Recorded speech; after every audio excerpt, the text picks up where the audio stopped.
30 বছর ধরে সুদ খান যারা, কিস্তি নেন, 40 বছর ধরে যারা বিড়ি খাইতেছেন, সিগারেট খাইতেছেন, বছরের পর বছর ধরে যারা বৃদ্ধ বয়স হয়ে যাওয়ার পরেও টেলিভিশনে চা দোকানে বসে বসে নাচ গান নর্তকীর ছবি দেখেন, নাটক সিনেমা দেখেন, যেই সমস্ত মায় বোনেরা 20 বছর 30 বছর ধরে বেপর্দা চলতেছে, কথায় কথায় বছরের পর বছর গালি দিচ্ছেন, হারাম রোজগার করছেন, 2 নম্বরই উপার্জন করেন, ওজনে কম দেন, 2 নম্বরই ব্যবসা করেন, এই নাফরমান যদি আল্লাহর কোনোদিন না ফিরায়,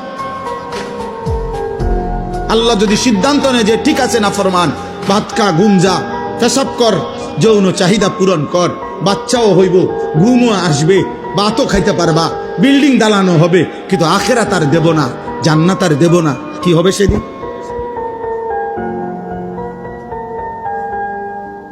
ওয়ালা তাকুনু কাল্লাযীনা নাসুল্লাহ ফাআনসাহুম আনফুসাহুম। এই যে কোরআনের আয়াত, আল্লাহ বলে মুমিন আমি আল্লাহকে এই পরিমাণ ভুলে যেও না। বেশি দিন ভুলে গেলে বান্দা, একদিন আমি নিজেই তোমাকে তোমার আত্মপরিচয় ভুলিয়ে দেব। ফাআনসাহুম আখিরাতাহুম ফাআনসাহুম মাসালিহাহুম। আল্লাহ বলেন আমি তোমার কবর, হাসর, আখিরাত, মিজান, ফুলসিরাত ভুলিয়ে দেব। আর কোনোদিন মনে পড়বে না তুমি মরবা, আর কোনোদিন মনে পড়বে না তোমার কবর হবে, আখিরাত হবে।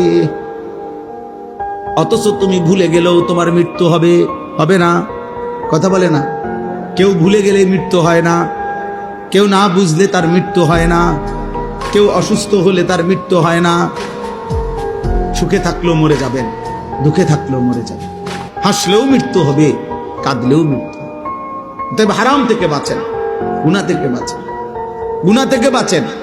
এক মুমিনের প্রথম ডিউটি গুনাহ থেকে বাঁচা, দ্বিতীয় ডিউটি আল্লাহর হুকুম পালন করা।